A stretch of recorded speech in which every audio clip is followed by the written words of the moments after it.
कालू कौवे की शादी हो जाती है। गोरी कौवी कालू कौवे को बहुत पसंद करती थी, परंतु गोरी कौवी ये नहीं जानती थी कि कालू कौवा तो बहुत कामचोर और काहिल है। वो तो कोई काम धंधा ही नहीं करता। ला ला ला ला ला, हो, मेरी शादी हो गई, मेरी शादी हो गई। ऐसे बैठे गाने ही गाते रहोगे या जाकर मेरे लिए भोजन भी लाओगे?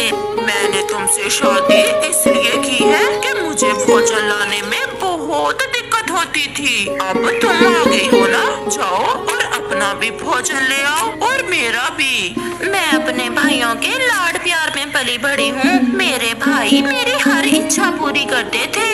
तो फिर भाई साथ ही ले आने थे, या फिर उन्हें कहो कि तुम्हारा और मेरा भोजन भेज दें। अब मुझे भूख लगी हुई है, मैं भोजन खाऊं, फिर आकर देखूंगी तुम्हें। फिर गोरी कौवी गुस्से में वहाँ से चली जाती है। क्या हुआ गोरी बहन, आप आज पहले ही दिन घर से बाहर कैसे?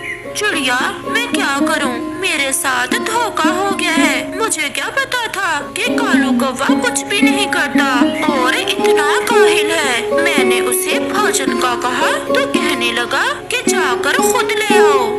गोरी बहन, आप चिंता न करें, कालू भाई ने शुरू से ही कोई काम नहीं किया, परंतु अब जब जिम्मेदारी बढ़ेगी ना तो खुद ही ठीक हो जाएंगे।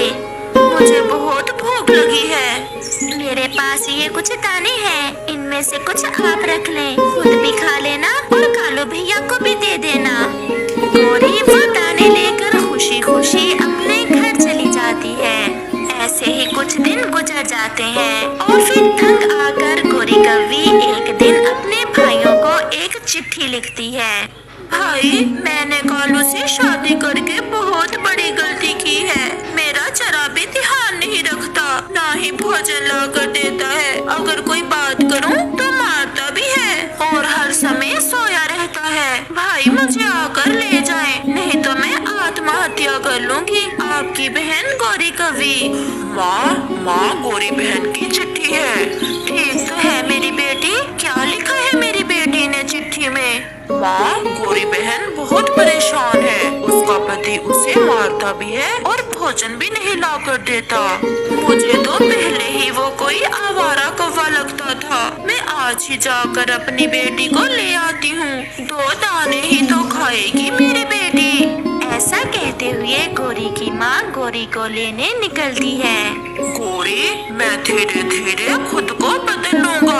आप प्लीज ऐसा ना करें, मुझे छोड़कर ना जाएं। मैंने तुमसे शादी करके गलती की थी और अब तुम्हारे साथ और रहने की गलती मैं नहीं करूँगी। ऐसे ही गोरी की माँ भी आ जाती है। बड़ा बदमाश है तुम, अब मारो मेरे सामने, मैं देखती हूँ तुम कैसे मेरी बेटी को मारते हो। बोलो, अब बोलो, अब चुप क्यों हो? माँ जी, मैंने इसे मारा तो नहीं है, भोजन के लिए लड़ाई हुई थी मेरी इससे, वो भी मैं सुधर जाऊंगा। आप प्लीज मेरी पत्नी को मेरे पास ही रहने दें। नहीं माँ, मैं अब इसके साथ नहीं रहूंगी। फिर गोरी कौवी की माँ गोरी को साथ लेकर चली जाती है। चिड़िया बहन, मेरी पत्नी मुझे छोड़कर चली गई है। आप प्लीज मेरे साथ चलें और समझाएं उसे। वो तुम्हें छोड़कर नहीं जाएगी तो और क्या करेगी? तुम तो एक भोजन नहीं लाकर दे सकते उसे, बाकी तुम और क्या करोगे? मैं बहुत कोशिश करता हूँ खुद को बदलने की, परंतु नहीं कर पाता। तो फिर जब खुद को बदलो तो फिर जाना और ले आना अपनी पत्नी को।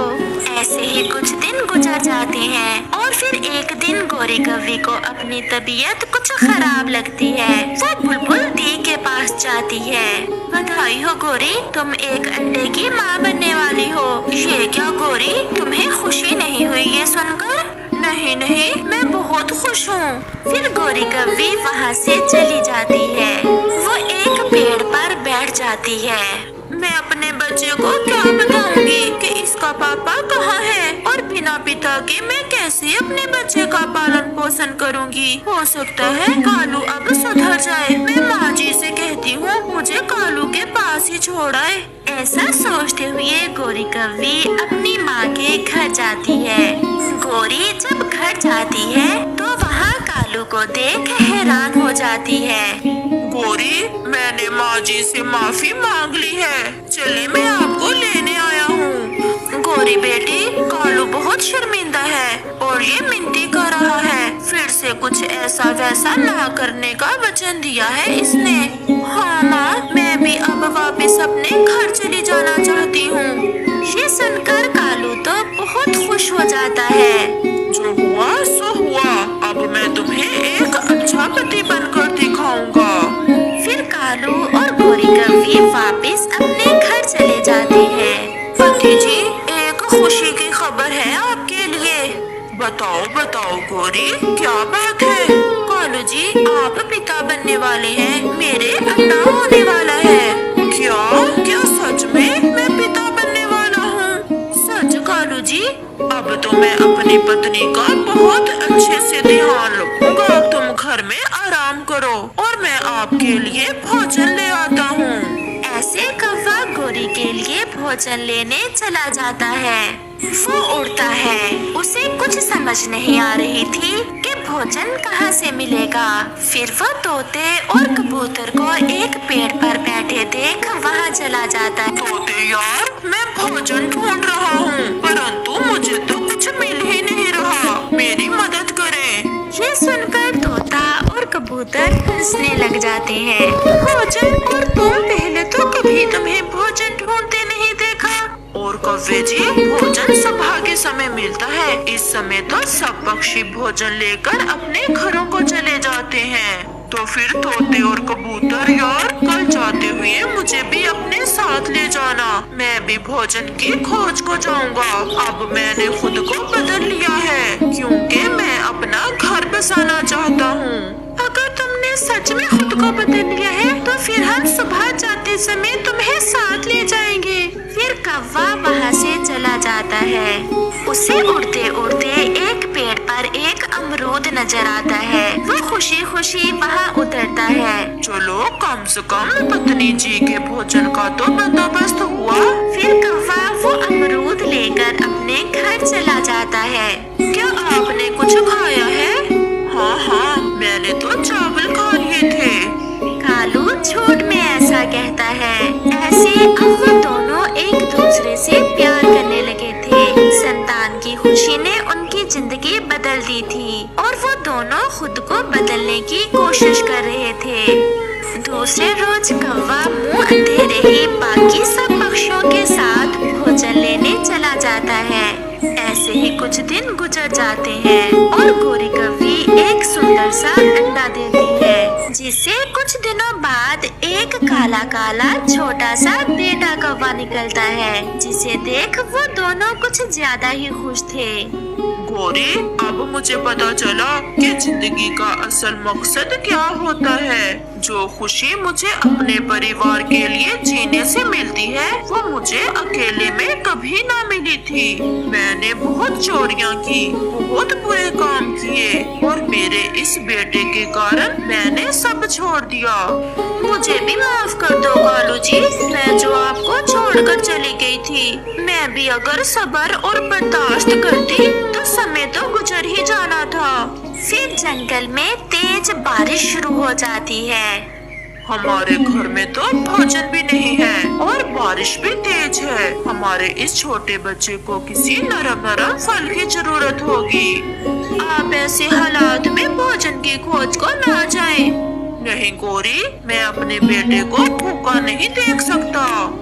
और फिर कालू कौवा तेज बारिश में घर से निकलता है। कौवे को तेज बारिश में जाता देख चिड़िया उसे आवाज देती है। कालू, ओए कालू, सुनो तो, कहाँ जा रही हो? मेरे घर में एक छोटा सा बेटा आया है और घर में खाने को कुछ नहीं था। मैं कोई नरम नरम फल लेने जा रहा हूँ। अब बताओ कालू, पहले वाली जिंदगी अच्छी थी या अब वाली? चिड़िया बहन, सच पूछो तो जीने का मजा ही अब आया। बारिश के लिए भोजन का बंदोबस्त पहले से कर लेते हैं। चिड़िया बहन, मैं सब सीख जाऊंगा। अब आप ऐसा करें कि पहाड़ों पर जाएं। वहाँ एक बड़ा पेड़ है जिस पर मीठे मीठे जामुन लगे हुए हैं। आप वो ले आए। फिर कालू कौवा चिड़िया भैया को धन्यवाद बोलकर वहाँ से चला जाता है। पहाड़ों पर कालू को वो फल मिल जाते हैं और उसे एक ऐसी खुशी मिलती है जिसकी कल्पना वो कभी नहीं कर सकता था, क्योंकि उसने अपने छोटे बेटे के लिए भोजन ढूंढ लिया था।